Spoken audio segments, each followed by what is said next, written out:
Bien-aimés frères en Christ, c'est votre serviteur, le pasteur Joshua Armani. Nous continuons cette série d'enseignements tellement profonds, tellement, vraiment, c'est tellement édifiant que je vous invite tous à élever, mes yeux, écouter tous ces enseignements qui sont salutaires pour nos âmes. Que Dieu vous bénisse richement à tous ceux qui vont écouter et appeler aussi d'autres frères à venir écouter ces enseignements car c'est tellement profond. Donc nous continuons cette série d'enseignements de 2, il a fait 1. Le voile va séparer l'âme et la porte du trône. J'ai dit l'âme et la porte du trône. Donc quand vous suivez l'autre enseignement, c'est là que vous allez comprendre de quoi je suis en train de parler. Je vais commencer à parler que l'âme, il y a une voile parce que l'âme c'est le lieu très saint, il y a un voile qui empêche nous à avoir l'accès avec à notre âme. Voilà pourquoi à la croix, le Seigneur Jésus-Christ, le voile du temple, il y a eu l'épée qui est allée déchirer le voile du temple. Et c'était quoi? C'est le voile qui empêchait à nous de recevoir le Saint-Esprit dans l'âme, de recevoir l'onction dans l'âme. Et voilà pourquoi à la Pentecôte, les gens ont reçu le Saint-Esprit qui est allé baptiser l'âme. Le véritable baptême de Saint-Esprit, c'est le baptême de l'âme. Parce que l'âme, c'est le lieu saint. L'âme, c'est la nature divine. Hein? L'âme, c'est le Saint-Esprit. Donc, l'âme est la porte du trône. L'âme est la porte du ciel. L'âme est la divinité. L'âme est la parole de l'âge. Dans chaque âge, Dieu envoie un message avec la parole. Mais tout fils et fille de Dieu a déjà la parole dans son âme. Et l'âme, c'est le livre. Ça veut dire que c'est la parole de l'âge. Tout fils de Dieu est prédestiné à écouter, à recevoir la parole dans son jour. Ça veut dire que son âme, qui est la nature divine, c'est la parole de Dieu qui a déjà été écrite. Afin que quand tu reçois la parole, tu t'identifies avec cette parole en soi. Tu sens que non, cette parole vraiment c'est pour moi. C'est pour moi parce que je le sens en moi. Ça veut dire que ton âme réagit, répond à cette parole. Amen. Parce que cette promesse de Dieu est vivante en soi, est écrite dans ton cœur. Amen. Amen. Donc l'âme est la parole de l'âge. Tu es né avec les messages de l'heure dans l'âme. Mais le voile qui couvrait, le voile nous empêchait de regarder dans l'âme et de voir les messages. Voilà pourquoi il faut la conversion. C'est dans la conversion que le voile est déchiré, que c'est alors que nous sommes entrés à accès à l'âme. Donc l'âme, c'est la porte d'entrée de la divinité, c'est-à-dire la personne même du Saint-Esprit. Ton âme est le livre de vie. Là-dedans, il est écrit tout ce qui te concerne, ton parcours sur la terre, ta mission. Voilà pourquoi si quelqu'un est capable de lire, il peut lire des choses précises dans ta vie. Les messages de l'âge, les messages dans ton âme sont un. Les messages dans un âge et les messages dans ton âme sont un. C'est comme dans la vidéo où il y a un enfant qui regarde les miroirs, il se voit lui-même. Donc l'enfant est ici, il regarde dans les miroirs, il se voit lui-même. L'enfant qui est ici dans les miroirs, c'est la même personne, mais dans des dimensions différentes. Donc, la parole qui vient et qui reflète la parole qui est derrière le voile. Le véritable, c'est qui? Qui est ton véritable toi? Ton vrai toi, c'est celui qui est derrière le miroir. C'est que tout le monde va répondre, c'est celui qui est de l'autre côté. Non, c'est celui qui est derrière le miroir. Derrière le miroir de la gloire, de la divinité. La fin ici cherche à entrer en contact avec un autre, lui-même, qui est derrière l'écran. Mais à chaque fois, l'autre disparaît. Le véritable enfant, c'est celui qui est derrière l'écran. Le véritable moi-même, c'est celui qui est derrière l'écran. Je m'excuse. Ici, notre représentation terrestre est l'ombre de notre représentation céleste. D'ailleurs, nous n'existons pas sur la terre, mais nous existons derrière l'écran. Derrière l'écran dans le ciel, dans le sein du Père. C'est notre ombre qui est sur la terre, qui se base pour retourner. C'est-à-dire qui milite dans la prière, dans la bataille, pour retourner et récupérer notre véritable qui est derrière l'écran. Ça veut dire dans les seins du Père au ciel. Quand l'ange avait dit à frère Branham, Si tu es sincère quand tu pries, c'est l'autel du parfum. Parce que c'est le lieu de prière. C'est pour ta prière, pour que ta prière soit exaucée. Dans les saints des saints, il faut que l'autel du parfum soit sincère. Si tu es franc et sincère, c'est l'autel du parfum. C'est alors que tes prières seront exaucées dans le lieu très saint. L'enfant voit un dédoublement de lui-même. C'est le péché qui nous a rendus doubles, qui nous a séparés de nous-mêmes. Le péché nous a séparés d'un autre moi-même. La phase finale de la rédemption, qui est l'ouverture des sceaux, nous unit. Nous sommes à la fois la perfection, qui est le véritable nous-mêmes, et l'imperfection, qui est l'ombre de nous-mêmes, qui est sur la terre. La véritable foi parfaite, c'est celui-là qui est la perfection. Et notre nous-mêmes qui est dans le sein du Père. Quand l'enfant regarde derrière le miroir, il voit sa perfection, mais son corps parfait. Donc, ça veut dire son corps parfait. Mais, quand il veut le rendre réel, ça disparaît. Nous sommes imparfaits dans ce corps. Si je dois lutter pour qu'un jour je devienne parfait, c'est impossible. Si nous luttons pour que nous devenions parfaits, ça ne peut pas se faire. Pourquoi? Mais si je lutte pour retrouver l'autre moi-même qui est déjà parfait, c'est ça la pensée de Dieu. Il y a la perfection. Nous luttons pour atteindre, pour entrer dans la perfection. Pas pour que nous puissions devenir parfaits nous-mêmes. Non, non, non, non. Pour que les parfaits entrent en nous. Pour que nous puissions entrer dans les parfaits. Voici moi et un autre moi-même. Nous sommes dans ça. Dieu se tient dans l'assemblée de Dieu. Il juge au milieu de Dieu. Psaume 81. Si Dieu apparaît dans une forme théophanie, tous aussi nous serons des théophanies. Si Dieu apparaît dans une forme colonne de feu, nous tous aussi nous serons des petites colonnes de feu. Tel qu'il est, tel que nous sommes. Si Dieu apparaît sous la forme de la nuée, nous aussi nous serons des nuées. Si Dieu apparaît aussi sous la forme de la colombe, nous serons aussi des colombes. S'il vient à la réunion sous la forme de la colonne de feu, chacun de nous aussi deviendra la colonne de feu. S'il prend la forme de la nuée, chacun de nous aussi sera une nuée. Parce que nous sommes une partie de lui. Tel qu'il est, tel que nous sommes.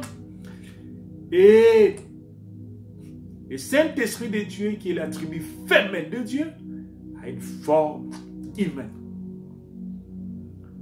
C'est l'ange d'Apocalypse 10. Frère Bonhomme l'a vu. C'était un homme de 90 ans. Il était noir. C'est aussi comme ça que David l'avait vu dans Psaume. Quand Dieu rentre dans son trône, il n'a ni forme, ni des yeux, ni de forme corporelle. Nous aussi, nous sommes comme cela. Mais, comme tu te bats pour que quelqu'un qui est invisible, comment tu peux te battre contre quelqu'un qui est invisible? Parce que quand Dieu devient invisible, nous sommes devenus invisibles comme lui. Alors, nous sommes invisibles et invincibles. La foi parfaite, si nous regardons la chair, jamais nous serons parfaits. Mais si nous regardons notre théophanie, c'est là où nous avons la foi parfaite. Notre âme, notre théophanie, c'est là où nous avons la foi parfaite. Ça veut dire les promesses de Dieu, la parole de Dieu, c'est là où nous avons la foi parfaite. Mais si nous regardons notre moi-même qui est derrière l'écran, qui est la perfection, c'est là notre foi devient parfaite. Et notre assurance est stable, et posée, et positionnée sur les rochers, les rocs de la parole de l'âge. Le premier Adam nous a séparés, c'est-à-dire il a fait des 1, 2. Il nous a divisés par 2. Le second Adam a pris le 2, il a fait 1. C'est le premier Adam qui a placé les voiles qui séparent le lieu saint du lieu très saint. Le second Adam est venu, il a déchiré les voiles qui séparaient les lieux saints du lieu très saint. Et il a fait de 2, 1. Au commencement, avant la chute, il y avait ni voile dans l'entrée du lieu très saint, ni voile dans l'entrée du lieu saint. C'est le premier Adam, par la chute, par les péchés de Ève, qui est le premier Adam qui a placé ces voiles-là. Comment? Quand il a péché, il a commencé à fuir, à se cacher derrière la face de l'Éternel. C'est à cause de cette voile, la voile du péché. Repos intérieur ou le voile intérieur. Voilà pourquoi le second Adam, qui est Jésus-Christ notre Seigneur, il est monté sur la croix pour ôter les voiles, pour déchirer les voiles. Le voile de l'électricien du temple qui a été déchiré quand Jésus était sur la croix. Il a réussi l'épée, il a déchiré les voiles. L'Éternel Dieu fit pousser du sol des arbres de toute espèce, agréable à voir, bon à manger, l'arbre de vie, au milieu du jardin, et l'arbre de la connaissance du bien et du mal, Genèse 2, 9. L'hybridation. Ève avait permis de croiser les deux semences. Et ceci a permis la déformation de plusieurs semences fils de l'arbre de vie. Ceci a permis la déformation ou l'hybridation. L'enfant regarde derrière le miroir, il voit quelqu'un qui lui ressemble. Quand tu regardes derrière le miroir, tu vois quelqu'un qui te ressemble. À ton image, à ta ressemblance. C'est comme ça qu'au commencement, l'homme et sa théophanie. Est-ce que nous reflétons exactement notre représentation céleste? Actuellement, non. L'hybridation nous a déformés. L'hybridation a apporté la vieillesse. Notre représentation céleste n'a pas de vieillesse. L'hybridation a apporté des déformations. Notre représentation céleste n'a pas de déformations. L'hybridation a apporté beaucoup de choses contraires à notre représentation céleste. Par leur forme physique et spirituelle, l'arbre de la connaissance du bien et du mal a pu pénétrer notre corps et notre esprit, mais pas notre âme, qui est l'arbre de vie. Le second Adam a été attaché à l'arbre, c'est-à-dire il était devenu péché pour nous séparer de cet arbre qui était un voile pour empêcher d'y être très saint. C'est l'âme de la théophanie. Le troisième pôle, en faible mesure, c'est l'âme. Le troisième pôle, dans toute sa puissance, c'est la théophanie. Donc, notre représentation céleste est plus jeune que nous. Notre représentation céleste n'a pas vieilli. Il garde l'âge de 20 à 25 ans qu'on avait. Il garde notre âge à 25 ans. Des milliards des années, il garde la même âge. Il ne vieillit jamais. Mais sur la terre, nous avons connu des blessures, nous avons connu des déformations, nous avons connu la vieillesse. Nous ne reflétons plus à l'image de notre représentation céleste. Voilà pourquoi s'il se rapproche de nous, c'est comme ça qu'Adam était dans le jardin d'Éden. Il gardait la jeunesse éternelle. Pourquoi? À cause de l'onction de la théophanie. La théophanie vivifiait son corps. Et son corps restait jeune. Voilà pourquoi il ne pouvait pas mourir. Parce que la théophanie est la vie. Sa représentation céleste, c'était la vie. Cette représentation céleste, c'était dans les jardins d'Éden, dans Adam. C'est par le péché, il était séparé de sa représentation céleste. Que la représentation céleste est allée au ciel. Et la représentation terrestre qui est une partie, un centième de celle qui était dans le ciel est restée sur la terre. L'âme, la partie de la théophanie qui était restée dans l'homme, c'est l'âme. Dans un corps. Nous sommes une finesse dans un gros corps. La vraie représentation de nous est au ciel. Sur la terre, nous avons cette représentation qui se déforme à cause du péché. Voilà pourquoi le message, la parole de l'air, l'épée est venue déchirer pour restaurer la représentation céleste. Et c'est dans ce moment-là que l'épouse sera l'épouse parole. La vraie épouse parole.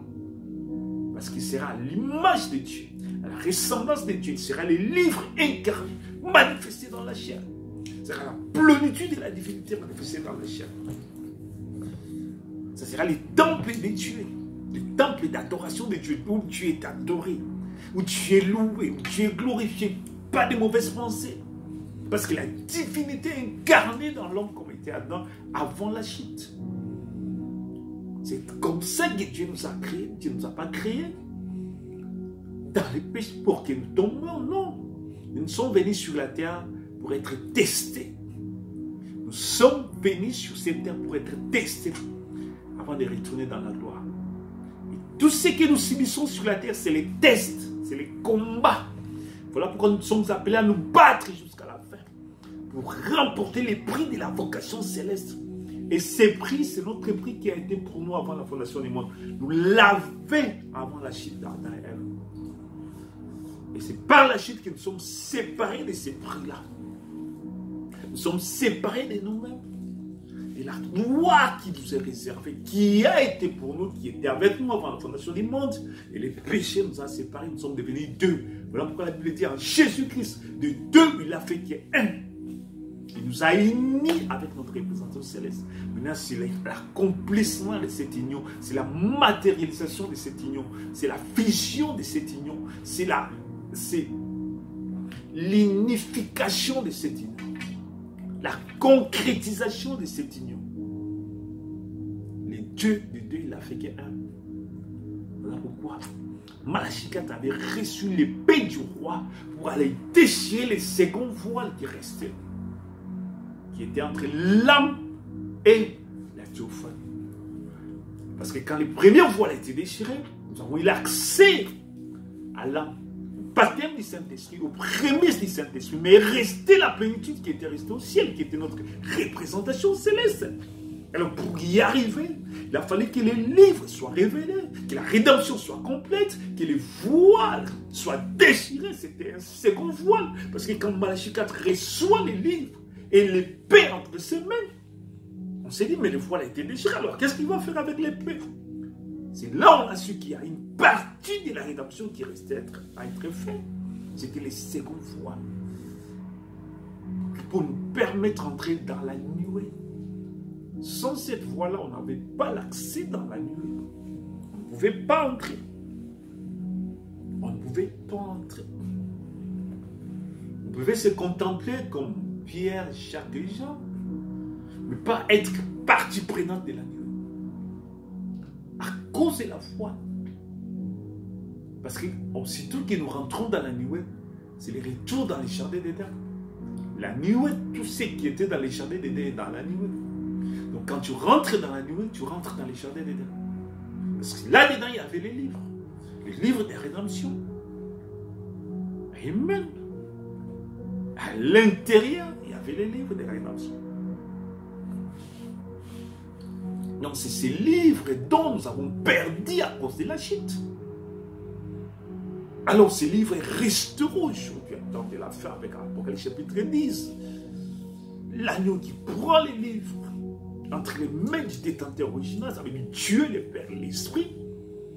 Il brise les sceaux, libère les titres et les propriétés, donne la révélation au septième ange, afin que le septième ange interprète la parole, libère la parole, prononce la parole, et il prend la position royale dans l'épouse sous forme des attributs,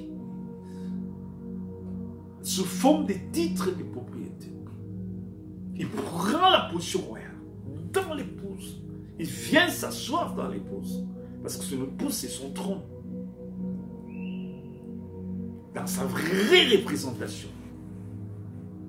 Ils sont les titres des propriétés. Amen. Amen. Amen. Que Dieu soit loué, que Dieu soit béni, que Dieu soit glorifié. Nous sommes dans un âge glorieux, l'âge de l'épouse. C'est l'âge de la manifestation, c'est l'âge de la matérialisation des promesses de Dieu. Aujourd'hui, tout ce que Dieu a promis, doit voir les jours. Tout ce qui a été dit doit voir les jours. C'est aujourd'hui l'heure. C'est aujourd'hui les jours. Le jour de la rédemption. C'est aujourd'hui. Le jour de la rédemption, c'est aujourd'hui. Donc nous sommes appelés à vivre cette gloire. Nous sommes appelés à entrer dans la gloire. C'est notre tour. Aujourd'hui, c'est l'heure. L'ère de la gloire, de la manifestation, l'ère de la rédemption. C'est les jours du livre, c'est les jours de la rédemption. Voilà. Que Dieu bénisse richement dans les noms de Jésus. Amen.